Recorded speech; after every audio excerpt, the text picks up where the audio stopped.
Bapak Ibu saudara-saudara jemaat yang dikasihi oleh Tuhan Yesus, selamat sore dan shalom untuk kita semua. 1 tahun perjalanan waktu telah kita lewati, dan kini kita telah berada di ujung tahun 2020. 365 hari, 52 minggu, 12 bulan. Itulah waktu yang kita lalui di tahun 2020 ini.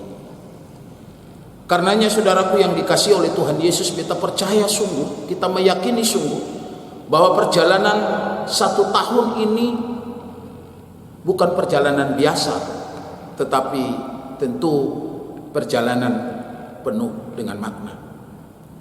Bahwa setiap anak tangga yang kita lewati dan kita tapaki di tahun ini adalah langkah anak manusia yang penuh dengan harapan. Sekalipun terkadang langkah-langkah kita harus berjumpa dengan tikungan jalan yang tajam dan jalan yang berlubang yang membuat perjalanan kita melambat.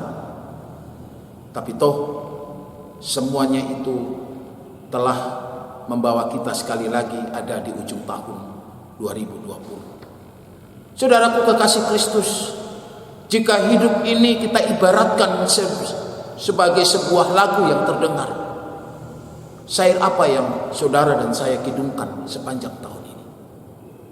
Dan bila hidup ini kita ibaratkan sebuah sinetron, peran dan adegan seperti apa yang saudara dan saya mainkan? Dan bila di penghujung tahun 2020 malam ini kita harus menutup lembaran pertanggungjawaban,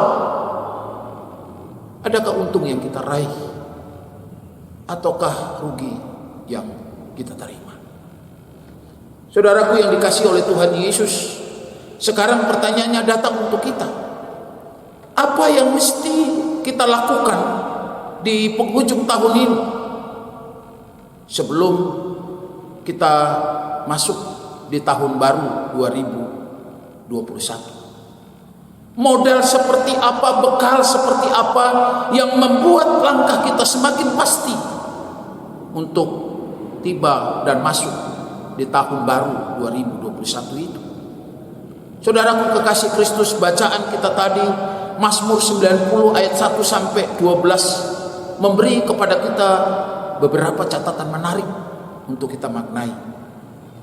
Yang pertama saudaraku, bahwa pernyataan atas doa Musa ini mengisyaratkan kita dan menunjukkan kepada kita akan pengakuan terhadap kedaulatan Allah, bahwa Allah berdaulat dengan tidak terbatas kepada siapapun.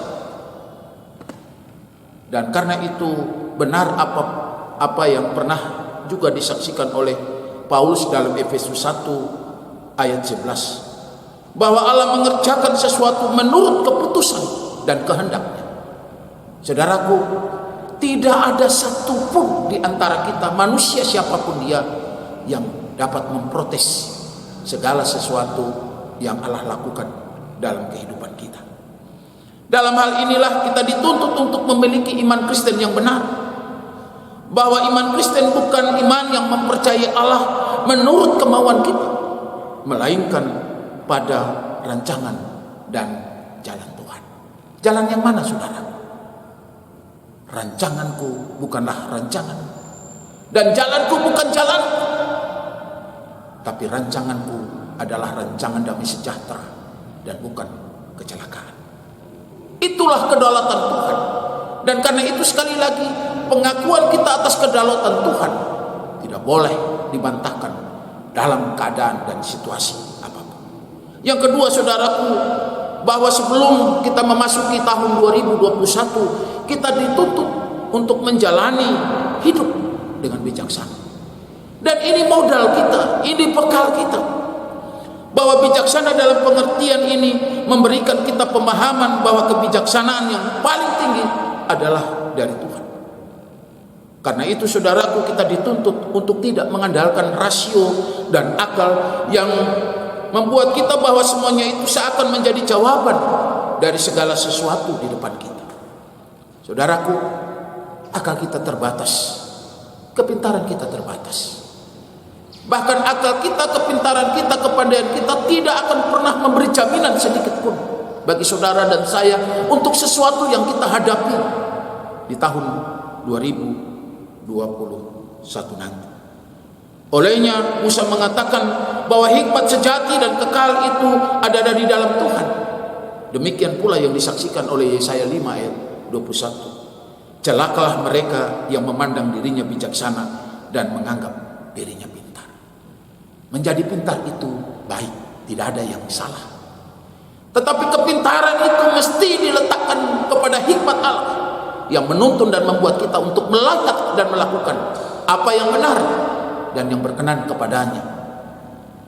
Dan berjalan dengan hikmat Allah akan membuat perjalanan kita di tahun yang baru penuh dengan ketenangan.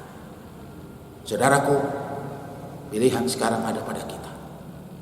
Yang pasti bahwa ketika kita menatap hari esok dengan sejuta harapan, mari kita nyatakan itu semua hanya dengan hikmat Allah atas hidup kita. Saudaraku yang diberkati oleh Tuhan Yesus, tinggal sesaat saja tahun 2020 akan berlalu. Dan tinggal sesaat pula tahun 2021 akan tiba. Dengan hikmat Allah, mari kita jadikan momen 31 Desember ibarat sebuah engsel yang mengemban dua tugas. Yang pertama, untuk menutup tahun 2020 dengan sejuta kenangan. Dan fungsi yang kedua, untuk membuka lembaran baru tahun 2021 menjadi tahun kemenangan, tahun kesuksesan. Berjalan dengan Dia dalam hikmatnya, tahun 2021 akan menjadi tahun berkat untuk kita semua, untuk keluarga kita, untuk pekerjaan kita, bahkan untuk masa depan anak-anak kita. Selamat tinggal tahun 2020. Selamat datang tahun 2021. Tuhan Yesus memberkati kita semua. Amin.